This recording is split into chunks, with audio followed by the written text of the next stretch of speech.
పక్షులు సైతం చూడండి, మీరు పైన ఆకాశ పక్షులు వెళ్ళేటప్పుడు చూడండి, నడిపించే ఒక పక్షి ఉంటుంది ఎదుర, దాన్ని బేస్ చేసుకొని దాని మూలంగా పక్కన అన్నీ కూడా వీ షేప్లో వెళ్తాయి. చూసారు ఎప్పుడన్నా ఈవినింగ్ ఆకాశంలో ఎటు వెళ్ళాలో డైరెక్షన్ ఒక పక్షి ఇచ్చింది. ఆ పక్షికి పక్కన ఎలా ఉంటాయి, బాణంలాగా ఈ షేప్లో ఉంటాయి.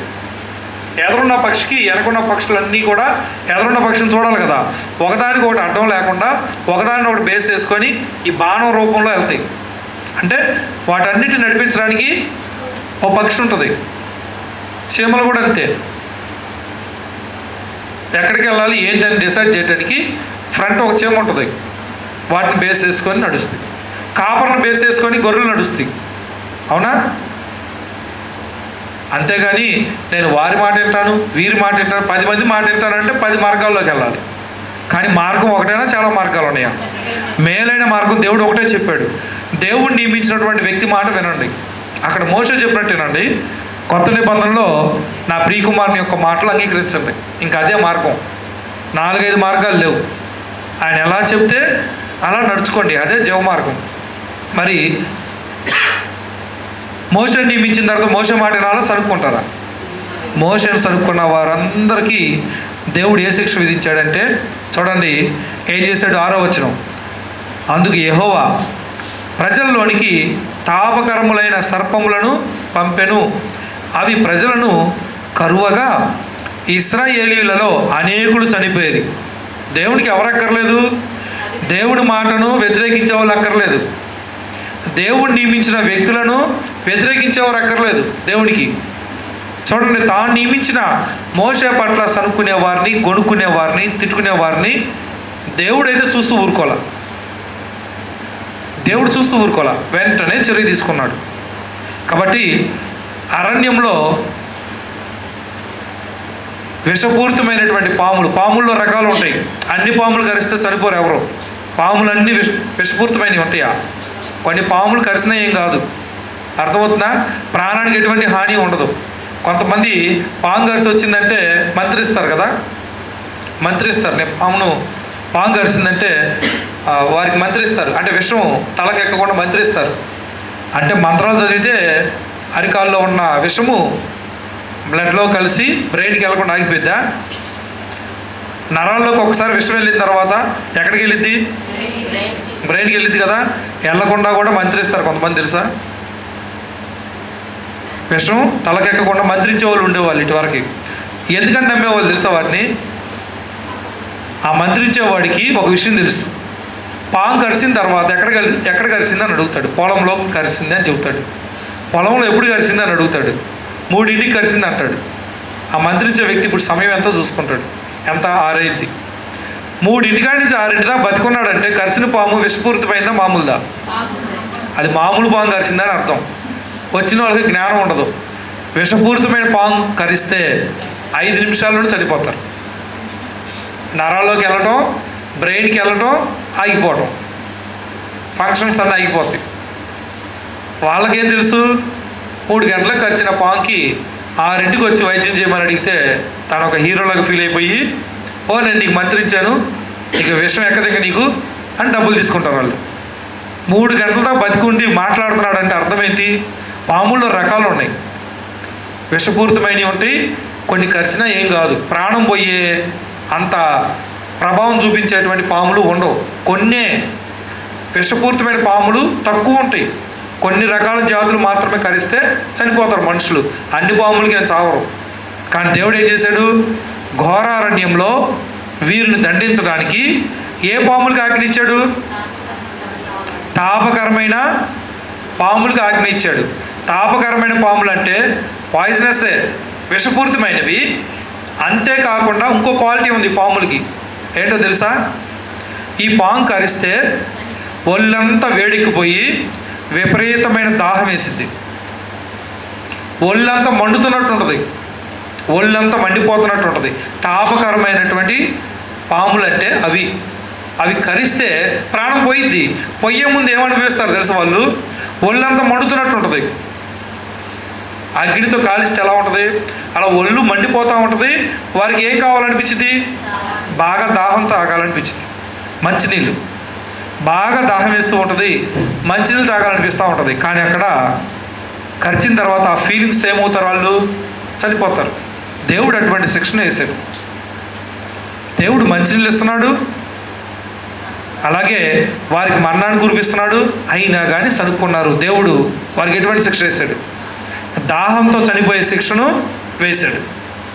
దేవుడు ఇస్తున్నప్పటికీ అందులో రుచులు చూశారు. రుచులు, నీకు కావాల్సిన ఆరోగ్యమా, రుచా? రుచికరమైనటువంటి తియ్యగా ఉండేటువంటి షుగర్ ఆరోగ్యానికి మంచిదేనా?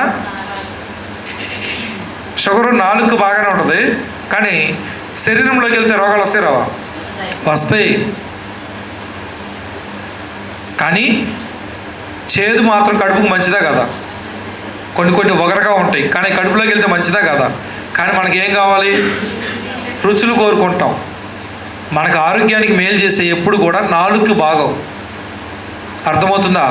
దేవుడు వారికి ఆరోగ్యాన్ని ఇవ్వటానికి, మంచి ఆహారాన్ని ఇవ్వటానికి దేవుడు నిర్ణయించినటువంటి ఆహారాన్ని ఏం చేశారు? వీళ్ళు నిరాకరించారు. మీకు మంచినీళ్ళు లేకుండానే ఎన్నాళ్ళు బతికారా? మంచినీళ్ళు లేకుండానే బతికారు వీళ్ళు. దేవుడు ఇవ్వలేదా? ఇచ్చాడు కదా. సెలయేళ్ళు పారిని అరణ్యంలో, రాయిని కొడితే, బండను కొడితే మామూలుగా నీళ్లు ఎలా వచ్చినాయి? సెలయేళ్ళలాగా పారినాయి. మరి అన్ని లక్షల మంది ఇశ్రాయేలీయులకి వాటర్ అంటే ఏం రావాలో ఊహించరు మీరు. అలా దేవుడు ఎన్నో అద్భుతాలు సూచకులు చేస్తే సింపుల్గా 4 ఉంది కదా అని చెప్పి దేవుణ్ణి సనుక్కున్నారు, మోషేని సనుక్కున్నారు. దేవుని ఉగ్రత వచ్చింది. వేటికి ఆజ్ఞించాడు? అరణ్యంలో తాపకరమైన పాములు ఎక్కడెక్కడ ఉన్నాయో అవన్నీ కూడా ఎక్కడ చేరినాయి? దేవుడు ఆజ్ఞిస్తే అన్నీ కూడా ఇశ్రాయేలు మీదకి వచ్చినాయి. ఆ పాము కరిస్తే లక్షణాలు ఏంటి? విపరీతమైన వేడి, మంట తగిలితే ఎలా ఉంటుంది శరీరానికి? అలాంటి వేడి వచ్చి దాహం దాహం దాహం అని బాధపడుతూ చనిపోతారు. అటువంటి పాములకు ఆజ్ఞించాడు అరణ్యంలో. అవన్నీ కూడా ఎన్నాళ్ళు ఎక్కడ దాక్కున్నాయి? దేవుని ఆజ్ఞ లేనిది మనల్ని ఎవరేం చెయ్యు. ఇప్పుడు దేవుని ఉగ్రత వచ్చింది, కీడి చేసే అన్నీ కూడా ఎక్కడికి వచ్చి చేరినాయి? ఇశ్రాయేలీయుల యొక్క గుడారాల దగ్గరకు వచ్చేసింది. మరి మన దగ్గరికి కీడులు కలిగించేటువంటి, హాని కలిగించేటువంటి జీవులు ఎన్నో ఉన్నాయి భూమి మీద. మనల్ని ఎందుకంటే టచ్ చేయాలి ఇప్పటి వరకు? దేవుడు అనుమతి ఇవ్వాల. దేవుడు మనం ఊహించని మేలు ఎన్నో చేస్తూనే ఉంటాడు. ఇశ్రాయేలుకి ఏమర్థమై ఉంటుంది? ఎన్నాళ్ళు ఎక్కడున్నాయి ఈ పాములన్నీ? ఇప్పుడు వచ్చినాయి. ఎన్నాళ్ళు దూరంగా బతికినాయి కదా, ఇప్పుడు ఎందుకని వచ్చినాయి? దేవుడు ఇశ్రాయేలీయులకు ఉన్న కంచెని తీసివేశాడు. దేవుడు ఎప్పుడైతే ఒక వ్యక్తి మీద తన ఉగ్రతను కనబరుస్తాడో ఆ వ్యక్తికి ఉన్నటువంటి కంచెను దేవుడు తొలగించేస్తాడు. ఫెన్సింగ్ ఎప్పుడైతే తొలగించాడో ఎవరైనా లోపలికి రావచ్చు. ఎవరైనా అంటే ఎటువంటి వస్తాయని? ఫెన్సింగ్ అసలు ఎందుకు వేస్తారు? హాని కలిగించేయి రాకూడదని ఫెన్సింగ్ వేస్తారు. అసలైనటువంటి ఆ ఫెన్సింగే, ఆ కంచె తీసేసిన తర్వాత మన శరీరానికి కీడు చేసేటువంటి జీవులు ఎంటర్ అవుతాయి. విషపూరితమైన జీవులు ఎంటర్ అవుతాయి. అలాగే కీడులు వస్తాయి మన జీవితాల్లోకి. ఇశ్రాయేలీయులకు ఉన్నటువంటి కంచె, కవచం దేవుడు ఎలా ఉన్నాడు అన్నది వాళ్ళకి అర్థం అవటానికి దేవుడు ఏం చేశాడు? దేవుడు ఒక్కసారి తన ఉగ్రతను కనబరిస్తే అరణ్యం ఎంత భయంకరంగా ఉంటుందో చూపించాడు ఇశ్రాయేలీయులకి. భయంకరమైనటువంటి పాములు, తాపకరమైనటువంటి పాములు ఏం చేసినాయి? ఇశ్రాయేలు మీదకి వచ్చేసింది. అవి ఎక్కువగా ఉంటాయి, సంఖ్యకు తక్కువగా ఉంటాయి. మామూలుగా అయితే విషపూరితమైనవి ఎప్పుడు తక్కువే ఉంటాయి. విషపూరితమైన పాములు తక్కువ. కానీ దేవుడు వేటికి మాత్రం ఆజ్ఞించాడు? వాటిని మాత్రమే ఇశ్రాయేలు మీదకి రమ్మని ఆజ్ఞించాడు. అవి మాత్రమే బయలుదేరినాయి. విషం లేని పాములు ఏమి రాలే. ఇక్కడ ఏమొచ్చినాయి? విషపూరితమైనవి మాత్రమే వచ్చినాయి. ఎందుకంటే ఇశ్రాయేలును బాధించాలంటే, వారి ప్రాణాలు పోవాలంటే ఎటువంటి పాములు కావాలి? తాపకరమైన విషపూరితమైన పాములు రావాలి. దేవుడు వాటికి మాత్రం ఆజ్ఞించాడు. వచ్చిన పాములన్నీ కూడా విషపూరితమైనవే. ఇశ్రాయేలుకి అర్థమవ్వాలి. ఇవన్నీ ఎన్నాళ్ళు ఎక్కడున్నాయి? ఇప్పుడు వచ్చినాయి ఏంటి? దేవుడు వాటిని దూరంగా పెట్టాడు. అంటే బిడ్డలను మనం ఎంత జాగ్రత్తగా ఎత్తుకొని తీసుకొస్తాం. ముళ్ళు ఉన్నాయి అనుకోండి, పిల్లల్ని నడిపిస్తాం, మనం ఎత్తుకుంటాం. ముళ్ళు ఉన్న చోట ఏం చేస్తాం? మనం ఎత్తుకుంటాం, పిల్లలు గుచ్చుకుంటే అని. దేవుడు కూడా అరణ్యంలో వీరిని ఎంతో జాగ్రత్తగా నడిపించాడు. అరణ్యంలో మనుషులకు హాని చేసి ఎన్నో ఉంటాయి. అవన్నీ కూడా దేవుడు కనుదృష్టి దాటి వస్తాయి ఆ మీదకి. ఇవన్నీ చూసి కూడా ఇశ్రాయేలీయులు నోరు జారి ఎలా పడితే అలా మాట్లాడారు మోషే. అలాగే దేవుని కూడా మాట్లాడారు. ఇప్పుడు దేవుడు చూపిస్తున్నాడు, మీరు పొందిన మేలులు ఎన్నాళ్ళు, మీరు మర్చిపోయిన మేలులు ఏంటో ఇప్పుడు మీకు అర్థమవుతాయి. వేడికి ఆజ్ఞనిచ్చాడు పాములకి. చూడండి, కాబట్టి 6వ వచనం, అందుకు యెహోవా ప్రజలలోనికి తాపకరములైన సర్పములను పంపెను, అవి ప్రజలను కరువగా ఇశ్రాయేలీయులలో అనేకులు చనిపోయి. అనేకులు అంటే ఎవరు చనిపోయి ఉంటారు చెప్పండి? ఎవరు చనిపోయి ఉంటారు? అందరూ ఎందుకు చనిపోలా? కొంతమంది చనిపోయి ఉంటారు.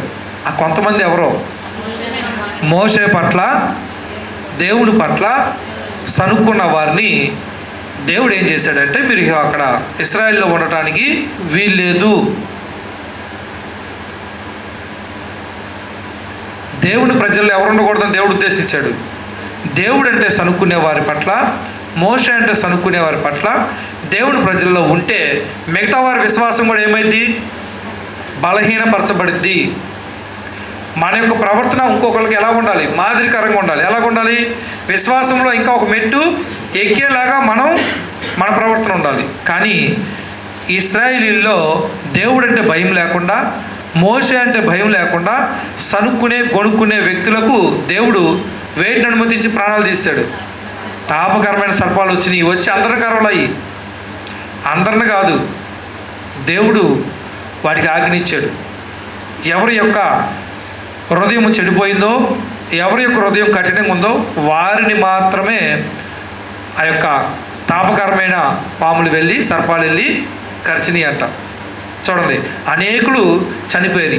కాబట్టి ప్రజలు మోషే యొద్దకు వచ్చి, మేము యెహోవాకును నీకును విరోధంగా మాట్లాడి పాపం చేసితిమి, యెహోవా మా మధ్య నుండి ఈ సర్పములను తొలగించినట్లు ఆయనను వేడుకొనుమనిరి.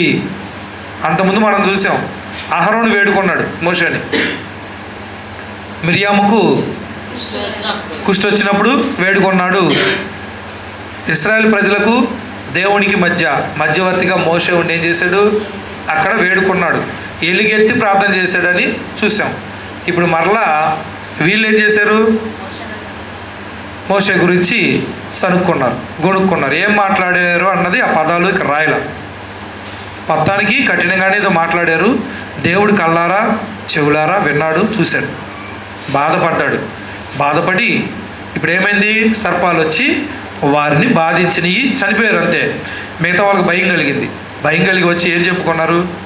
ఆ సరుక్కొని గొనుక్కొని ఉన్న వాళ్ళ మాటలు విన్న వాళ్ళు ఉంటారనరా. మీరు పాపం చేయకపోవచ్చు, ఆ సరుక్కునే వాళ్ళు, కొనుక్కునే వాళ్ళు ఇంకొకరితో షేర్ చేసుకుంటారా? ఒకళ్ళే కొనుక్కుంటారా? ఇంకొకరితో షేర్ చేసుకుంటారు కదా. విన్న వ్యక్తి ఏమనుకుంటారు? అరే ఏంటి ఇలా మాట్లాడుతున్నారు అనుకుంటారు కదా. వీళ్ళకి అర్థమైపోయింది. ఏమని అర్థమైంది? ఇశ్రాయేల్లో కొంతమంది సనుక్కుంటున్నారు, దేవుణ్ణి మోషని బట్టి గొణుకుతున్నారు. కాబట్టి ఇది జరగడానికి కారణము అదే అని అర్థమైపోయి అందరూ మోషే దగ్గరికి వచ్చేసారు.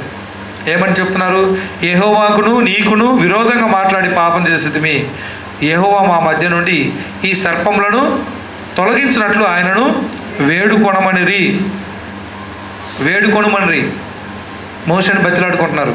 మోషే ఇలా అందరూ చనిపోయేటట్టున్నారు, సర్పాలు కరుస్తూ ఉన్నాయి, విష సర్పాలు వచ్చేసినాయి మా మీదకి. ఈ పని ఆగిపోవాలంటే, ఇలా జరగకుండా ఉండాలంటే మా పక్షాన దేవుణ్ణి వేడుకో, మీ గురించి మేము సనుక్కున్నాం, మీ గురించి మేము కొనుక్కున్నాం అని బతిలాడుకున్నారు మోషేని. మోషే ప్రజల కొరకు ప్రార్థన చేయగా, యెహోవా నీవు తాపకరమైన సర్పం వంటి ప్రతిమను చేయించి, ఇప్పుడు వరకు కలిసి చూడండి సర్పాలు, అటువంటి సర్పం యొక్క ప్రతిమ ఒకటి తయారు చేయమన్నాడు దేవుడు. ప్రతిమను చేయించి స్తంభం మీద పెట్టుము, ఒక స్తంభం మీద పెట్టు.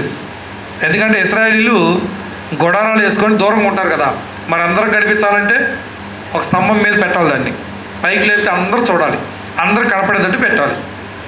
అందరు కళ్ళు ఎత్తి చూస్తే మాకు వాళ్ళు అడ్డొచ్చారు వీళ్ళు అడ్డొచ్చారు అనకూడదు, అంటే అంత హైట్లో పెట్టాలి. అది స్తంభం మీద పెట్టమన్నాడు. చూడండి, స్తంభం మీద పెట్టుము. అప్పుడు కరవబడిన ప్రతి వాడును దాని వైపు చూచి బ్రతుకునని మోషేకు సెలవిచ్చెను.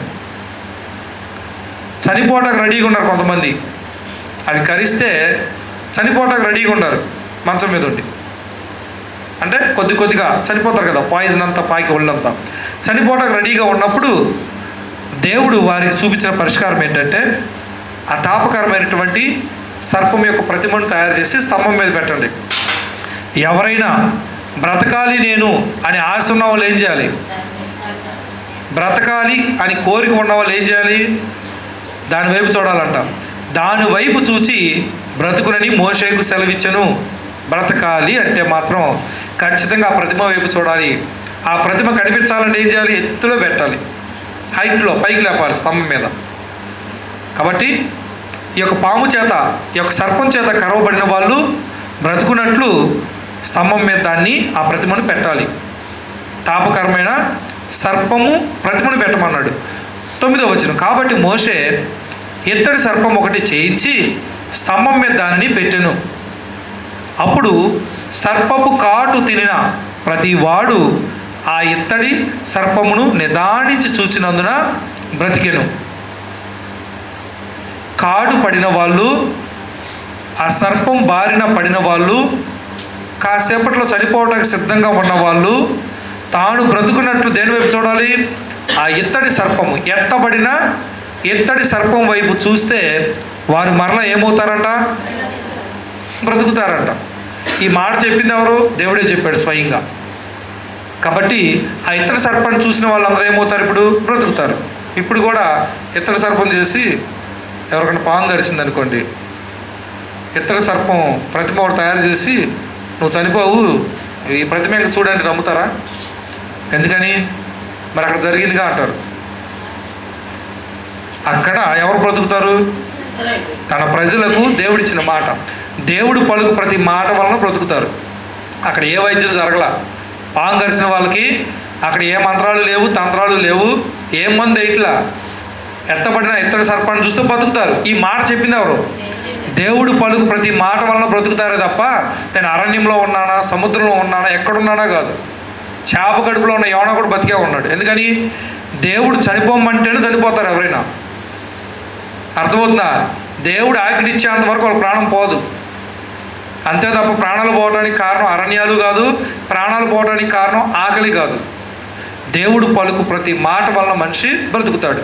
ఇప్పుడు చూడండి, వీరు బ్రతకాలంటే దేవుడు మాటకు విధేయత చూపించాలి. ఏం చూపించాలి? ఎత్తబడిన ఇత్తడి సర్పాన్ని ఎవరైతే చూస్తారో వాళ్ళు ఏమవుతారంటే తిరిగి బ్రతకడం కాదు, వాళ్ళు ఏమవుతారంటే మరలా ఆరోగ్యవంతులు అవుతారన్నమాట. ఆ విషం అనేది ఉండదు ఇంక వారిలో, ఆ లోపం అనేది పోయి బతుకుతారని. తిరిగి బతకడం అంటే ఆల్రెడీ చనిపోయిన వాళ్ళు బతకడం అనేది తిరిగి అంటారు. కానీ అక్కడ ఏం చెప్పబడింది? కరవబడిన ప్రతి వాడు దాని వైపు చూచి బ్రతుకునని మోషేకు సెలవిచ్చెను. చూడండి, కాబట్టి అలా చేసిన ప్రతి ఒక్కళ్ళు, సర్పకాటు తిన్న ప్రతి వాడు ఆ ఇత్తడి సర్పమును నిదానించి చూచినందున బ్రతికెను. అలాగూ ఇశ్రాయేలీయులకు దేవుడు చేసినటువంటి ఇంకొక హెచ్చరిక, అలాగే వారి యొక్క లోపాన్ని సరిచేయటానికి, వారికి బుద్ధి చెప్పడానికి దేవుడు తన ఉనికిని అలా తెలియజేశాడు. అరణ్యంలో నేను కానీ మీ వైపు చూడకపోతే మీకు అక్కడ ఎన్ని హానికరమైనవి ఉన్నాయి, కాబట్టి నేను మీకు తోడే ఉన్నాను అన్న విషయము వారికి తెలియటానికి దేవుడు అలా చేశాడు. ఇన్ని విషపూరితమైన సర్పాలు ఉన్నాయి అరణ్యంలో. ఎన్నాళ్ళు ఎవరిని కరవలేదు ఎవరిని, ఇప్పుడు ఎందుకు కరిసినాయి? నేను మీకు తోడుగా ఉన్నాను. నేను మీకు తోడుగా ఉంటే చాలు, నా కృప మీకు చాలు. మీరు బ్రతకడానికి ఆహారం గురించి ఆలోచిస్తున్నారా? నేల గురించి ఆలోచిస్తున్నారా? మీరున్నదే భయంకరమైన అరణ్యంలో. నేను మీకు తోడుగా ఉన్నాను కాబట్టి మీరు దేని గురించి చింతపడొద్దని దేవుడు తన ఉనికిని తెలియజేశాడు. కాబట్టి ఇక్కడ ప్రతి మనిషి బ్రతుకున్నట్లు, ఇశ్రాయేలులో పాము కాటు గురైనప్పటికీ చనిపోకుండా ఉండినట్లు దేవుడు ఏర్పాటు చేసినటువంటి ప్రతిమ ఏంటది? ఇత్తడి సర్పం. దాన్ని చూసిన వాళ్ళు బ్రతుకుతారు, చూడని వాళ్ళు, విశ్వసింపని వాళ్ళు ఏమవుతారు? చనిపోతారు. పాము కాటికి చనిపోతారు. అది బ్రతకాలి అంటే ఖచ్చితంగా వాళ్ళు ఏం చేయాలి? ఆ ఇత్తడి సర్పాన్ని చూడాల్సిందే, ఎత్తబడిన ఇత్తడి సర్పాన్ని చూడాల్సిందే. చూడండి, యోహాను సువార్త 3వ అధ్యాయము, యోహాను సువార్త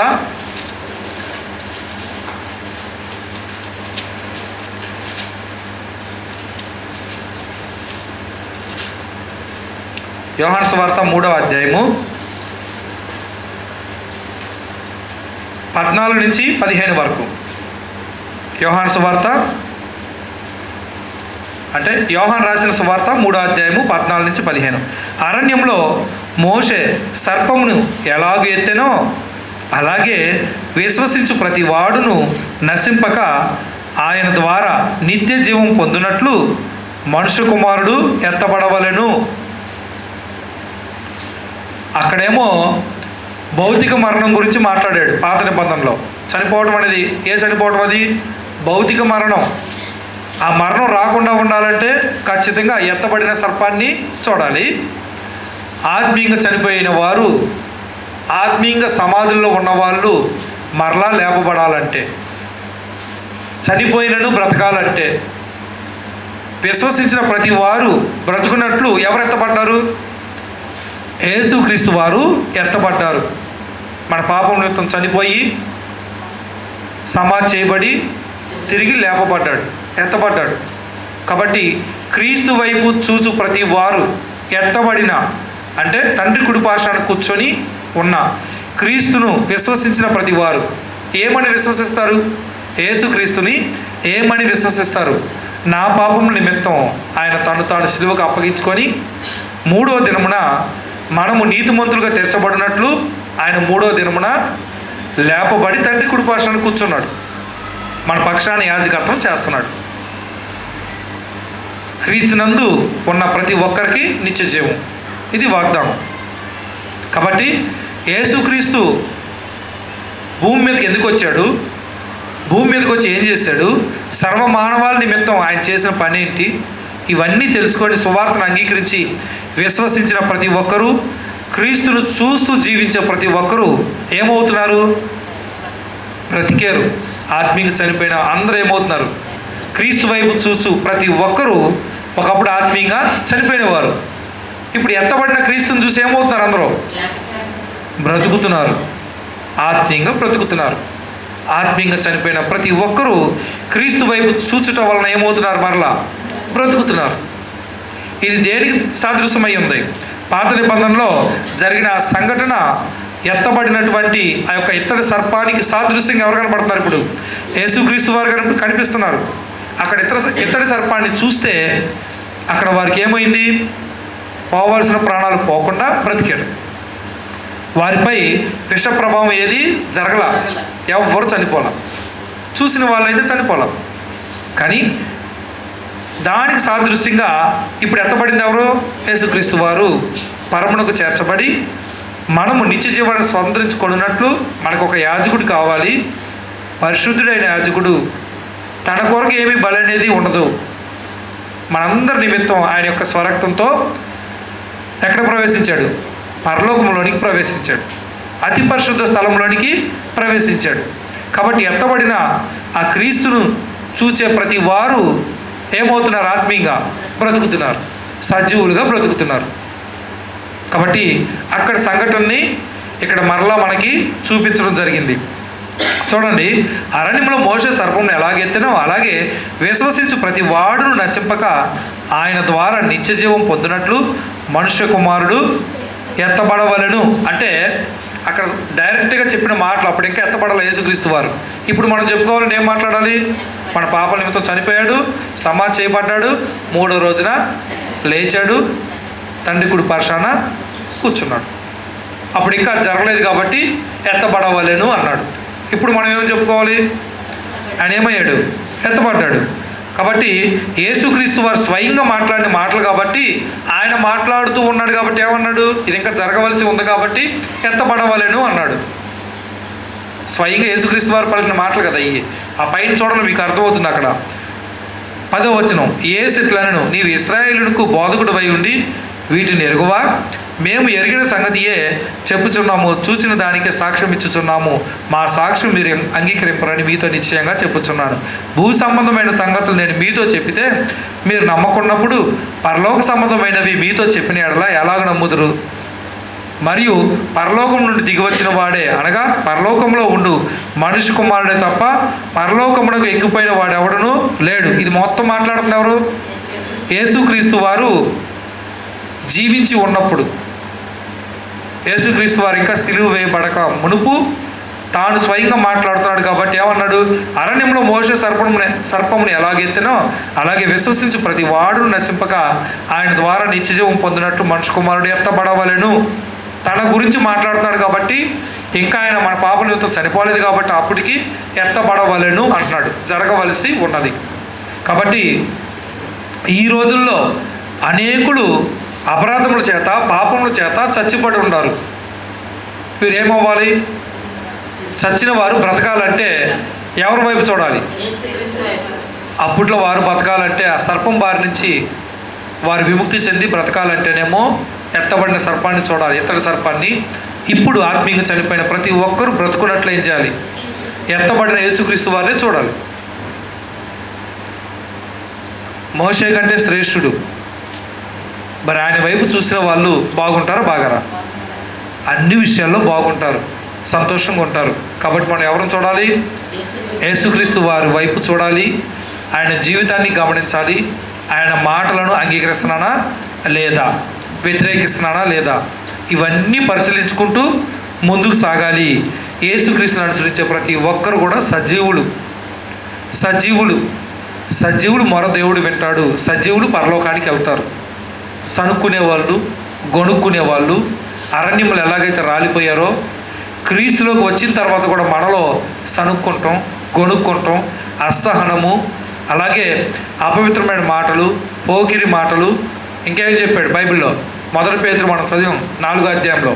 పోకిరి చేష్టలు, బూతులు మాట్లాడటం, అల్లరితో కూడిన ఆటపాటలను సమ్మతించడం, వాటిని ఎంకరేజ్ చేయడం, ఇవన్నీ చేస్తున్నారు అనుకోండి. వీరు యేసుక్రీస్తు మాటలు అంగీకరించే వాళ్ళ, అంగీకరించడం వల్ల? ఎందుకని అంగీకరించట్లేదంటే వాళ్ళకి ఆల్రెడీ ఏముంది? అసహనం ఉంది. పరిశుద్ధంగా జీవించడం వారికి ఇష్టం లేదు కాబట్టి అటువంటి కార్యాలు చేస్తారు. అటువంటి కార్యాలు చేస్తున్నారంటే వీరు హృదయంలో సనుక్కుంటున్నారనే అర్థం. నేను సనుక్కుంటున్నానంటే గుర్తేంటి? దేవుడికి వ్యతిరేకమైన పనులు చేస్తే చాలు కదా. అవునా? నువ్వంటే నాకు ఇష్టం లేదు, నువ్వు వచ్చినాక కూడా నేను కూర్చోమని అంటే అర్థం ఏంటి? నా లోపల ఏం జరుగుతుందని? మీరంటే నాకు గౌరవం ఉందన్నా లేదనా? కొన్ని పనులు మనల్ని ఎవరు సనుక్కుంటున్నారో, గొడుక్కుంటున్నారో అర్థమైతే అర్థం కదా? అర్థమైంది. యేసుక్రీస్తు మాటలు అంగీకరించకుండా అపవిత్రంగా జీవించే ప్రతి ఒక్కరూ ఆయనను వ్యతిరేకించేవారని. ఆయన్ని వ్యతిరేకించేవారు సనుక్కోకుండా ఉంటారా?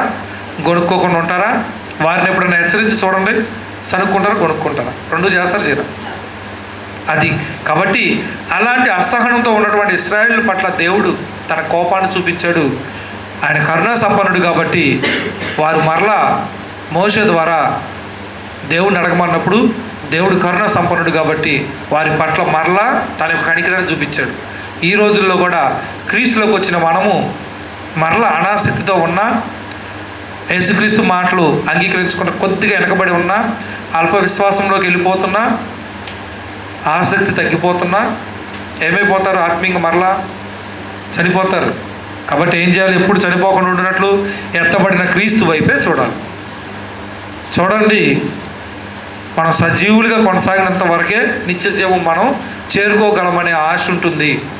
కానీ ఆత్మీయంగా మరలా వెనకబడిపోయి మరలా ఆత్మీయ జబ్బులతో కొట్టిమిట్టాడుతూ ఉన్న ప్రతి ఒక్కరూ, ఈ జబ్బు గల వాళ్ళందరూ విడవబడతారు.